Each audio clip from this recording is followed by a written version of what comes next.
듣고 보고 깨달으라 제목으로 하나님 말씀 전합니다. 제 친구 목사님 손원재 목사님은 청각 장애인입니다. 현재 명성교회 부목사이시고 농아부를 책임지고 있습니다. 우리 교회에도 와서 오후에 헌신 예배 설교를 한번 해주셨는데, 그 사모님은 이제 SBS 뉴스 할 때 오른쪽 하단에 보면은 동그란 원에 수와 통역하는 분, 그분이 이 사모님입니다. 평소에 손 목사님 옆에 사모님이 그림자처럼 따라다니기 때문에 통역을 다 해주시지만은 안 계실 때는 누군가 옆에서 필기로 써서 통역을 해줘야 됩니다. 제가 그 역할을 많이 담당을 했습니다.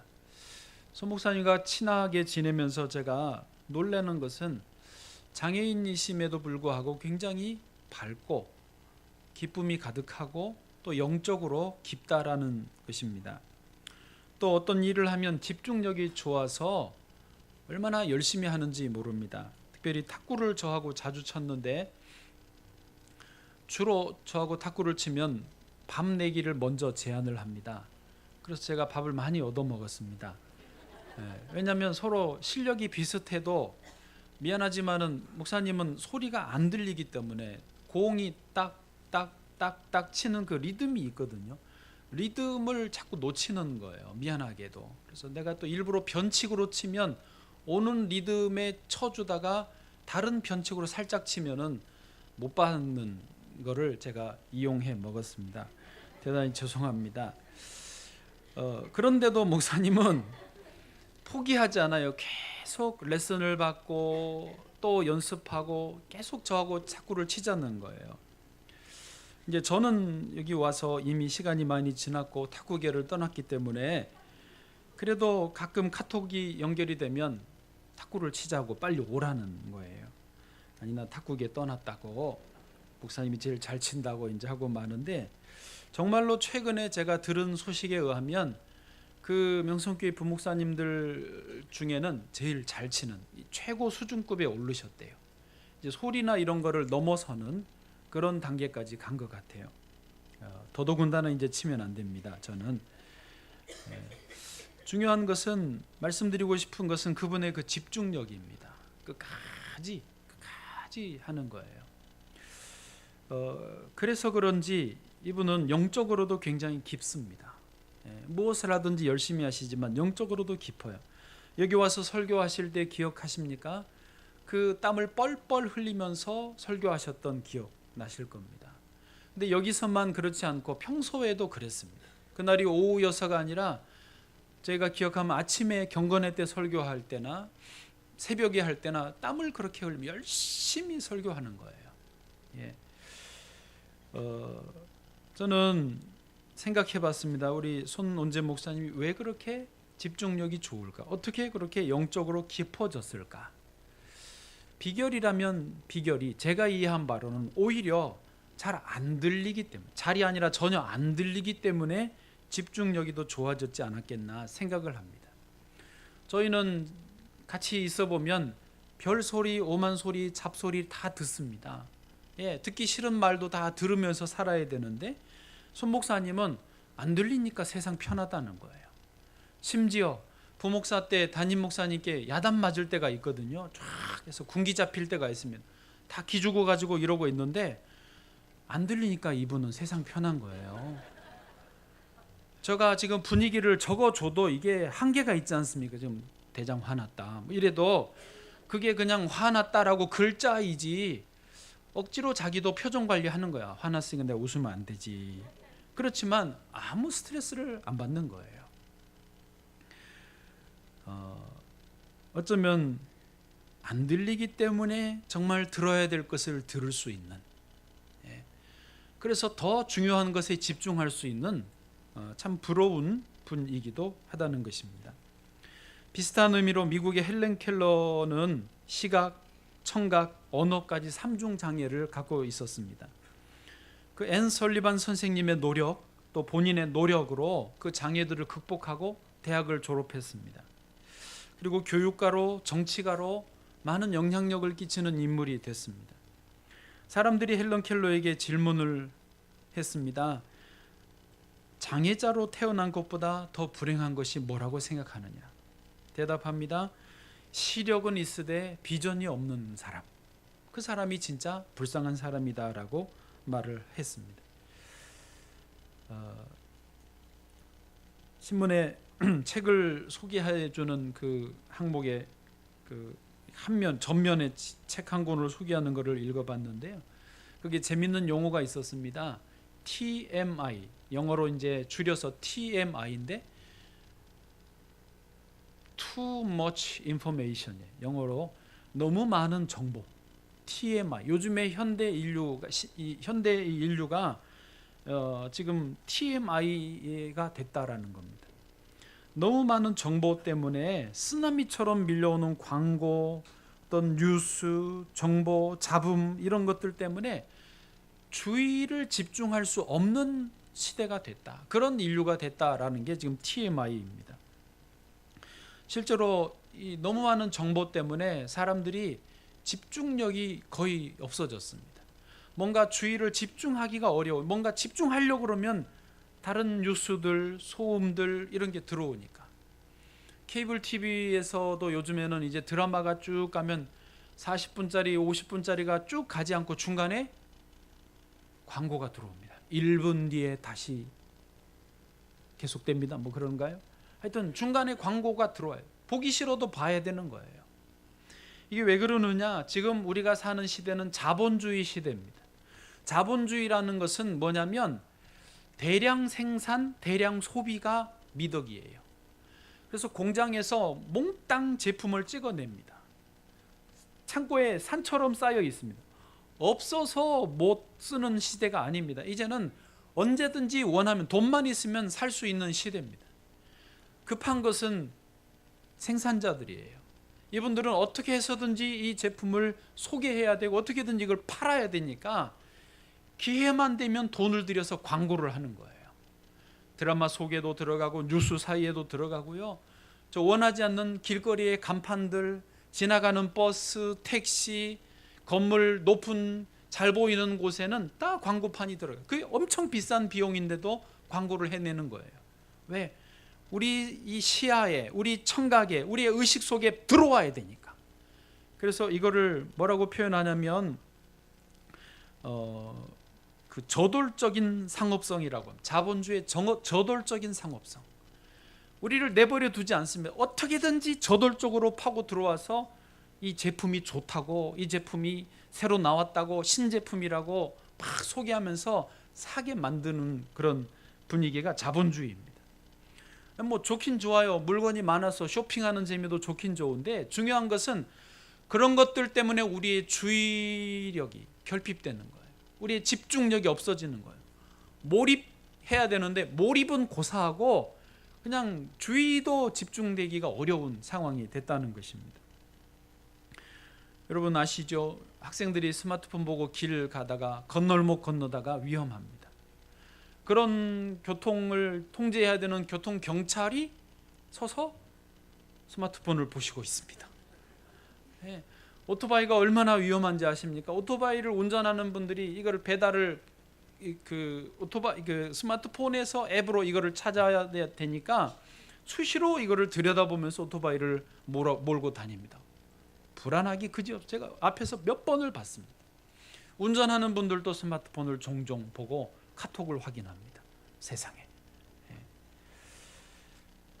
이렇게 TMI, Too Much Information의 시대를 우리가 살고 있기 때문에 뭔가에 집중하기가, 몰입하기가 더 어려워졌다는 것입니다. 예수님께서 약간 비슷한 맥락으로 오늘 말씀해 주셨습니다. 14절 한번 같이 읽어보시죠. 시작. 이사야의 예언이 그들에게 이루어졌으니 일러스되 너희가 듣기는 들어도 깨닫지 못할 것이요 보기는 보아도 알지 못하리라. 아멘. 이사야가 벌써 예언한 말씀을 예수님께서도 인용하신 것인데 너희가 듣기는 들어도 깨닫지 못할 것이고 보기는 보아도 알지 못하게 되리라. 벌써 이사야의 시대가 그랬고 예수님 시대가 그러셨고 지금 우리가 사는 21세기는 더더군다나 이렇게 되었다는 것입니다. 여러분, 아까 손원재 목사님 같은 분을 농아인이라고 합니다. 듣지 못하는 분을요, 우리 같이 들을 수 있는 분을 건청인이라고 합니다. 들을 수 있어요. 건청, 들을 수 있어요. 그러나 어쩌면 우리가 더 장애인일 수 있습니다. 우리가 듣고 있지만 듣지를 못해요. 우리가 보고 있지만 진정한 것을 못 보고 살 수 있습니다.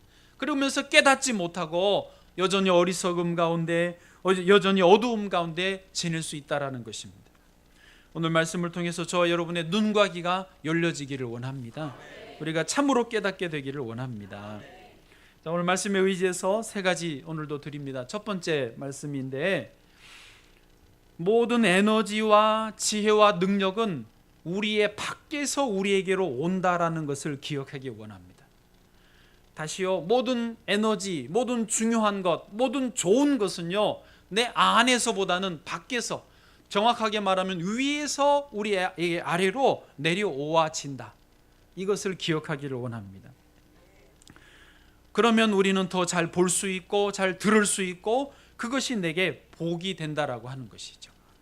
오늘 본문은 이제 16절로 넘어가 보시죠. 16절 같이요. 시작. 그러나 너희 눈은 봄으로 너희 귀는 들음으로 복이 있도다. 아멘. 자, 보십시오. 너희 눈은 봄으로 복이 있고 들음으로 복이 있다. 이 말씀 뭐예요? 내 안에서 뭐가 있어서 복이 아니라 밖에 있는 것을 볼 수 있을 때 복이 되고 들을 수 있을 때 복이 된다라는 거예요. 우리 안에는 복된 것이 없어요. 보고 들을 수 있으면 그게 내게 복이 된다라는 거예요. 같은 의미로 17절요. 시작. 내가 진실로 너희에게 이르노니 많은 선지자와 의인이 너희가 보는 것들을 보고자 하여도 보지 못하였고 너희가 듣는 것들을 듣고자 하여도 듣지 못하였느니라. 아멘. 많은 선지자와 의인들은 원리는 알았어요. 비밀을 보자, 비밀을 깨닫자 하면서 굉장히 노력을 했어요. 그러나 그분들은 미안하지만 못 보고 못 들었다라는 거예요. 그러나 너희들은, 지금 제자들은, 예수 그리스도 앞에 있는 제자들은 이 비밀을 보고 듣고 깨달으니 너희는 복이 된다라는 것이죠. 저와 여러분이 이 비밀을 보고 듣고 깨닫기를 원합니다. 본문은 17절까지만 정했는데요, 바로 한 절만 좀 더 가보시면 18절을 봐보시면 이렇게 되어 있습니다. 그런즉 씨 뿌리는 비유를 들으라. 여러분, 이 뉘앙스를 생각해 보세요. 그런즉 씨 뿌리는 비유를 들으라. 예? 여러분, 이 내용은 워낙 잘 아셔서 본문에 포함을 안 시켰지만 내용은 그겁니다. 저를 봐보세요. 우리에게 주님이 씨를 뿌려 주실 때 그것이 우리에게 30배로 60배로 100배로 열매 맺는 인생이 된다라는 것입니다. 반대로 말하면 우리에게 씨를 뿌려주지 않으시면, 우리에게 씨가 뿌려지지 않으면 우리는 열매 맺을 수 없다라는 것을 지금 이 비유에서 말씀하시는 것입니다. 저희 시골에 그 넓은 이제 집 위에 넓은 밭이 있었어요. 밭이 있었어요. 한 800평 정도 되는 굉장히 그때는 큰, 시골에서 큰 공터 밭이었거든요. 그런데 지금은 이제 뭐 도로로 들어가고 어떻게 해서 별로 많이 없어졌는데 땅이 이제 제법 밭이 컸어요. 근데 아버님은 직장을 다니셨기 때문에 농사를 제대로 그 800평을 갈아먹을 사람이 없어요. 그래서 저하고 어머니가 주로 시간 날 때 그 땅을 일구었어요. 근데 다 못 일구니까 이제 윗밭 아랫밭 저희는 그렇게 불렀는데, 아랫밭이 바로 올라가자마자 있는 거 한 150평 정도 되는 그 밭, 그거의 아랫밭이, 거기만 일구었어요. 윗밭은 나머지 한 650평 정도 되는 땅은 거기도 또 2층으로 나누어졌는데, 2층으로 거기 그냥 내버려 뒀어요. 버려뒀어요. 왜냐면 할 인력이 없으니까. 근데 아랫밭에는 저희 어머니하고 저가 땅을 갈고 돌멩이를 걷어내고 옆에 대나무 밭에서 뿌리가 들어오면 다 잘라내고, 그리고 거기 밭을 일구어서 고구마를 심고, 어떨 땐 감자 심고, 옥수수도 심고, 논두렁 그 밭두렁에 이제 콩도 심고 깻잎도 심습니다. 얼마나 고구마 감자 잘 자라는지요. 예, 그 수확의 추수의 기쁨이 있습니다. 근데 여러분, 놀라운 것은 훨씬 넓은 650평 이상 되는 그 윗바대는요, 하나도 뭐가 자라지 않습니다. 자라는 거라고는 잡초뿐이에요. 거기는 우리가 씨를 뿌리지 않았거든요. 그냥 바람 타고 날라온 잡초들이 알아서 잡초만 자라는 거예요. 거기서 고구마가 난 역사가 없습니다. 거기서 옥수수가 난 역사가 없습니다. 왜요? 뿌리지를 않았거든요. 여러분, 이것을 기억하셔야 돼요. 우리는 내가 아무리 성실하고 내가 아무리 착하고 내가 아무리 스스로 노력한다고 해도 밖에서 씨앗이 뿌려지지 않으면 우리는 아무리 내 수고한다고 할지라도 열매는 맺혀지지 않습니다. 우리는 인생도 그렇다는 거예요. 사람이 학교에서 뭔가를 배워야 되잖아요. 정식으로 학교를 안 다니면 스스로 책을 읽고라도 배워야 되거든요. 이렇게 주 앞에 나와 예배드리며 진리의 말씀을 들어야 되거든요. 말씀을 들음으로 이 열매가 맺혀지는 거예요. 학교 가지 않고 그냥 나는 내 멋대로 살겠다, 흘러가는 대로 살아보십시오. 살면 살 수는 있을 거예요. 그러나 잡초만 있는 인생일 가능성이 훨씬 많습니다. 왜 그러느냐? 성경은 우리 인간의 마음밭이 이미 다 오염되어 버렸기 때문이라는 것입니다. 창세기 6장 5절입니다. 6장 5절 같이요, 시작. 여호와께서 사람의 죄악이 세상에 가득함과 그의 마음으로 생각하는 모든 계획이 항상 악할 뿐임을 보시고. 아멘. 예, 사람의 죄악이 세상에 가득하고 보십시오. 그의 마음으로 생각하는 모든 계획이 어떻게 해요? 항상 악할 뿐이에요. 이미 아담과 하와의 범죄 이후에 우리는 오염되어 버려서 무슨 생각을 하든지 무슨 계획을 하든지 악한 것만 나오는 거예요. 잡초만 나오는 거예요. 신약에서도 같은 비슷한 말씀을 합니다. 로마서 3장 10절, 11절, 12절 제가 읽어드릴게요. 기록된 바 의인은 없나니 하나도 없으며 깨닫는 자도 없고 하나님을 찾는 자도 없고 다 치우쳐 함께 무익하게 되고 선을 행하는 자는 없나니 하나도 없도다. 아멘. 그러니까 우리 스스로 뭔가를 해보려고 하지만 죄송합니다. 그것은 소망이 없는 거예요. 그러므로 좋은 것은 어디서 와요? 밖에서 와요. 진짜 어디서 와요? 위에서 내게로 오는 것을 우리가 알아야 되는 것입니다. 그러므로 우리 심령과 영혼이 늘 깨어서 하나님 말씀을 잘 듣고 잘 보고 그리고 받아들일 때 깨달아지는 것이고 그 삶이 100배로 열매 맺는 삶이 되는 것입니다. 두 번째 말씀입니다. 이제 그래서요, 연결해서 누구라도 어떤 분이라 할지라도 누구든지 주의 말씀을 잘 듣고 잘 보고 깨달으면 열매 맺는 인생이 될 수 있다는 말씀입니다. 여기서 중요한 건 누구든지입니다. 누구든지. 황무제와 같은 마음밭이라 하실지라도 처음에는 재능이 능력이 없으실지라도 누구든지 주의 말씀을 보고 듣고 깨달으면 열매 맺는 삶이 가능하다는 거예요. 어차피 능력은 내게 없었고 밖에서 오는 것이기 때문에 사람의 한계가 없어요. 사람은 어차피 똑같이 죄인이에요. 누구든지 주의 말씀을 보고 듣고 깨달으면 열매 맺는 것이 가능한 줄을 믿으시기를 바랍니다. 잠언에서 보면 그것을 지혜라고 말하는데 지혜가 그런 사람을 찾고 있어요. 잠언 8장 1절부터 제가 읽어드려 볼게요. 지혜가 부르지 아니하느냐, 명철이 소리를 높이지 아니하느냐. 그가 길가의 높은 곳과 내거리에 서며 성문 격과 문어기와 여러 출입하는 문에서 불러 이르되 사람들아 내가 너희를 부르며 내가 인자들에게 소리를 높이노라. 5절은 같이요. 어리석은 자들아 너희는 명철할지니라. 미련한 자들아 너희는 마음이 밝을지니라. 아멘. 어리석든지 미련하든지 상관없어요. 어차피 사람은 다 미련하게 되어 있거든요. 그러나 지혜를 받아들이면 지혜가 생기고 열매 맺어지는 거예요. 그 같은 맥락에서 쭉 뒤에 보면 이제 어떻게 되느냐면 18절에 잠언 8장 18절 부귀가 내게 있고 장구한 재물과 공의도 그러하니라. 이 지혜를 얻는 사람에게 부귀와 재물과 공의가 있다는 것입니다. 또 같은 맥락이 21절, 이는 나를 사랑하는 자가 재물을 얻어서 그 곳간에 채우게 하려 함이니라. 아멘. 여러분, 사람은 다 거기서 거기에요. 아무리 잘나봐야 거기서 거기에요. 믿으시기 바랍니다. 누구 앞에서도 기죽지 마세요. 겁내지 마세요. 똑같아요. 별거 없어요. 그러나 부족함을 깨닫고 배우려고 하는 사람이 진짜 대단한 사람이 되는 거예요. 남자들은 여자들을 잘 이해 못하고 여자들은 남자들을 이해를 못합니다. 부모는 자녀들을 잘 이해를 못합니다. 그러나 조금만 눈을 열고 배우면 별거 아니에요.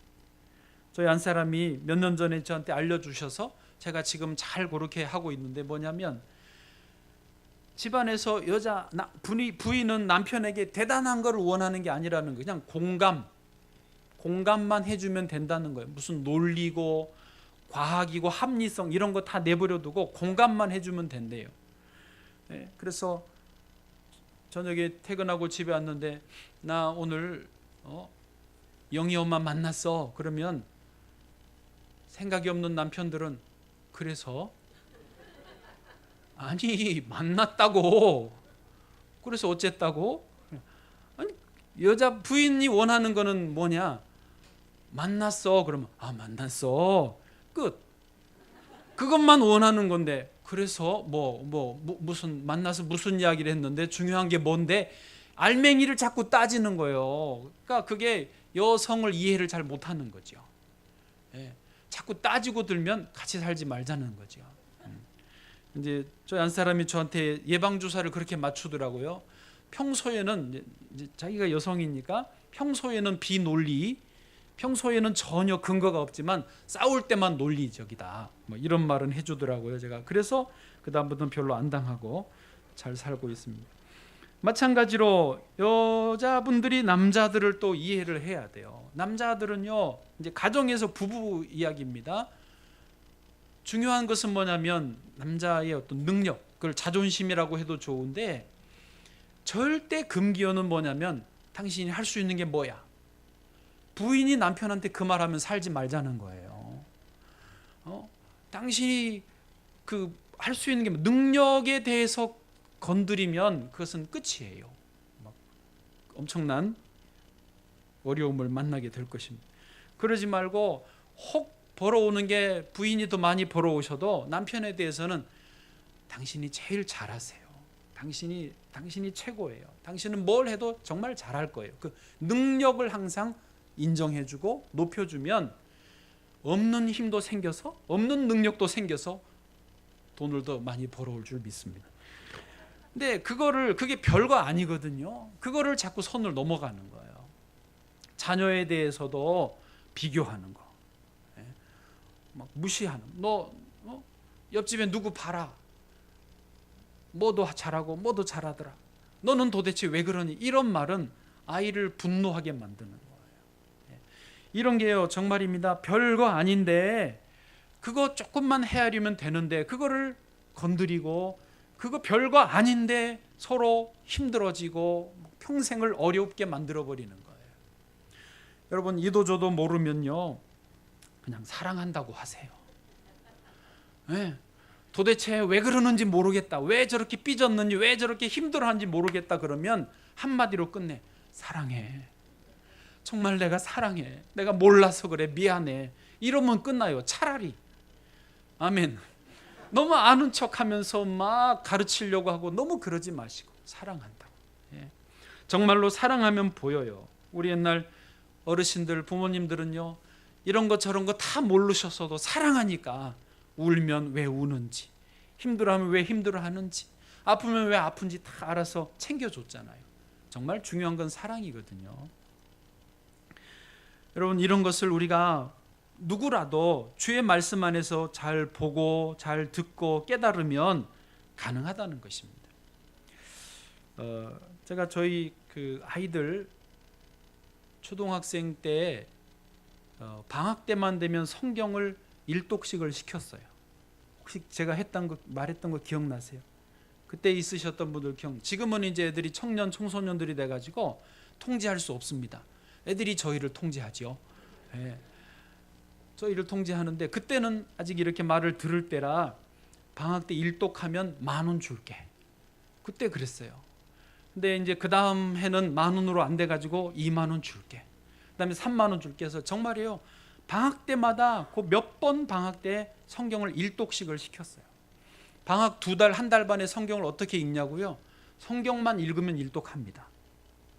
놀러도 안 가요. 우리 뭐 방학 때 특히 목사는 바쁘니까 여름 수련회, 겨울 성경학교, 뭐 신년 집회 늘 바쁘니까 집에 늘 놔두고 성경을 읽어라. 에티오피아에서 온 지 얼마 안 됐을 때는 아직 영어가 될 때니까 영어 성경을 읽혔어요. 처음에는 한 2번 읽더니 너무 힘들대. 이제 한글이 더 익숙해지니 그럼 한글로 읽어라. 그래서 방학 때마다 성경을 읽혔어요. 30,000원, 나중에 50,000원까지 줬던 것 같아요. 근데요, 그 엄청난 투자예요.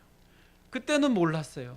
그러나 읽고 하니까 하나님께서 은혜를 주시는 거예요.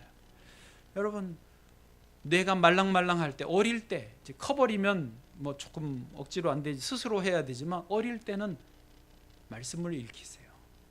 소화하고 쭉 그때가 최고의 좋은 기회이리라 믿습니다. 여전히 지금도요, 늦지 않았어요. 하나님 말씀은 살았고 운동력이 있어서 좌우의 날선 어떤 검보다도 예리하여 홍과 영과 미 심령과 골수를 찔러 쪼개기까지 하리라 믿습니다. 여러분, 지금도 말씀을 가까이 하시기를 바랍니다. 누구든지 가능하다는 거예요. 도산 안창호 선생이 14살 때 구세학당에 입학을 하려고 미국 선교사 앞에서 면접을 봤습니다. 선교사가 질문합니다. 어디서 왔는가? 평양에서 왔습니다. 평양이 여기서 거리가 얼마나 되는가? 800리쯤 됩니다.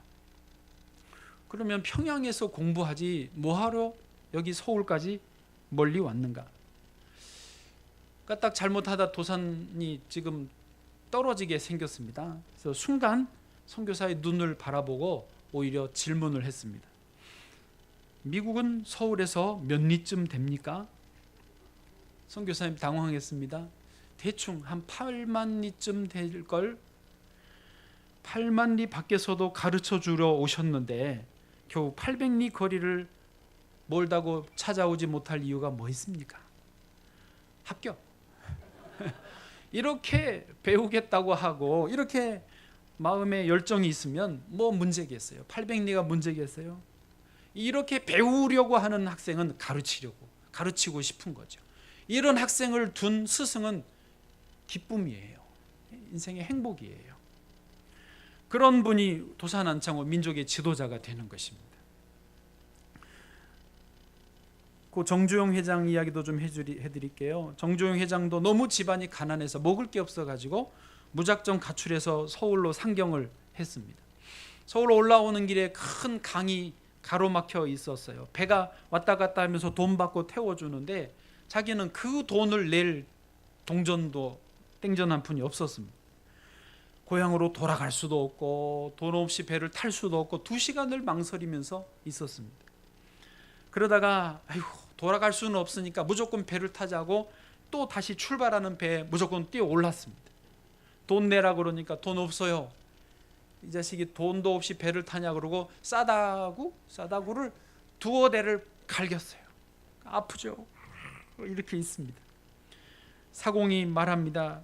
임마, 너가 저지른 행동 후회하지? 네. 그러게 왜 돈도 없이 배를 타? 정주영이 하는 말이 그거였습니다. 아니요, 뺨 맞은 게 후회된 게 아니라 뺨 2대 맞고 배 탈 수 있었으면 2시간 전에 탔을걸. 2시간 동안 고민하고 시간 버린 게 아까워서 후회한다고. 맞은 게 후회가 아니라 망설이다 시간 버린 게 후회된다는 거예요. 그런 열정으로 이 서울 올라와서 쌀집에 취업이 됐습니다. 쌀 배달을 해요. 쌀 배달. 근데 얼마나 기쁘게 했는지요. 먹여주죠, 재워주죠, 또 돈 주죠, 돈 벌죠. 얼마나 좋아. 열심히 했어요. 죽기 살기로 일을 했어요. 자기에게 찾아온 기회를 놓칠 수 없다. 열심히 했어요. 얼마나 열심히 했던지 쌀가게 주인의 마음에 들었어요. 자기 아들이 있는데 쌀가게를 아들한테 안 주고 정주영한테 준 거예요. 거기서 이제 한미천 잡아가지고 사업을 시작하게 될 수 있었던 거죠. 물론 세상도 열심히 하려고 하고 보고 배우고 깨달으려고 하면 기회가 주어지는데 하나님의 말씀은 더더군다나 그렇습니다. 누구든지 가능하다는 것입니다. 다만 조건이 있어요. 잠언 9장 7절 8절을 보시죠. 7절에 이렇게 되어 있습니다. 거만한 자를 징계하는 자는 도리어 능욕을 받고 악인을 책망하는 자는 도리어 흠이 잡히느니라. 여러분, 거만한 사람 징계하지 마세요. 그냥 가만 놔두세요. 자기 알아서 하라고. 괜히 가르쳐 주려다가 봉변만 당해. 그냥 가만 놔두세요.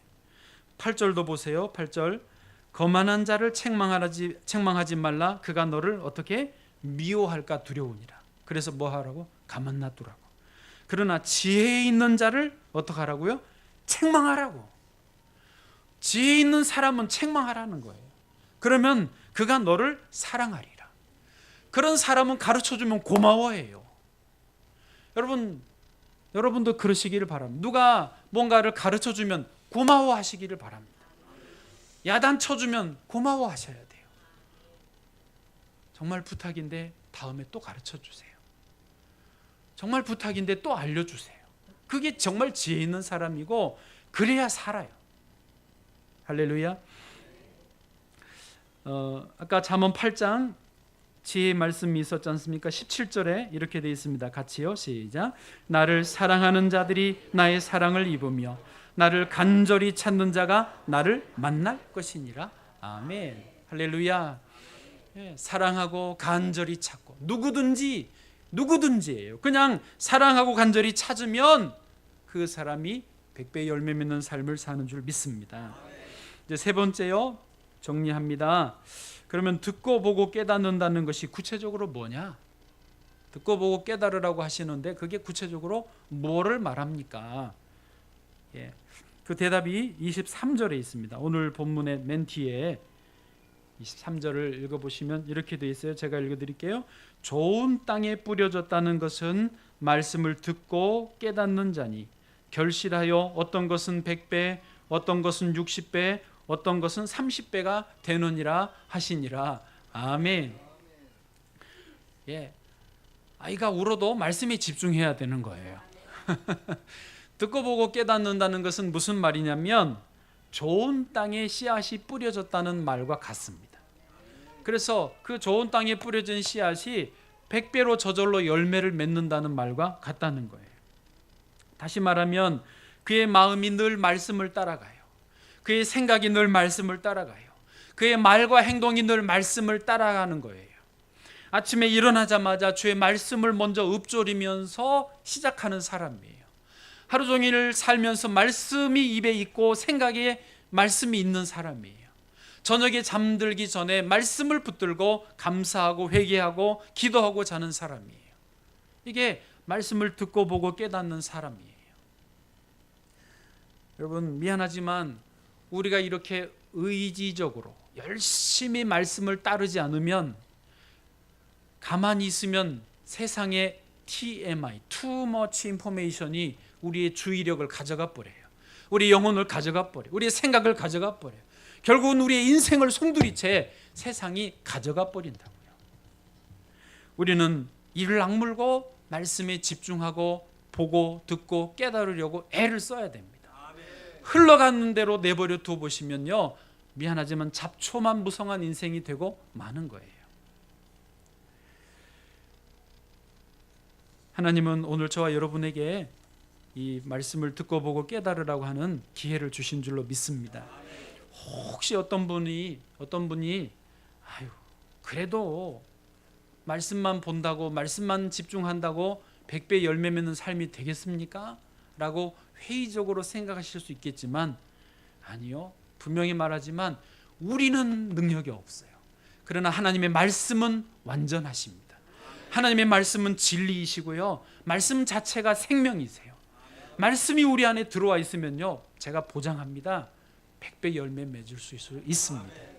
할렐루야. 이것은 저의 약속이 아니라 하나님의 약속이십니다. 말씀을 이전보다 더 사모하시고 말씀 따라가시기를 축복합니다.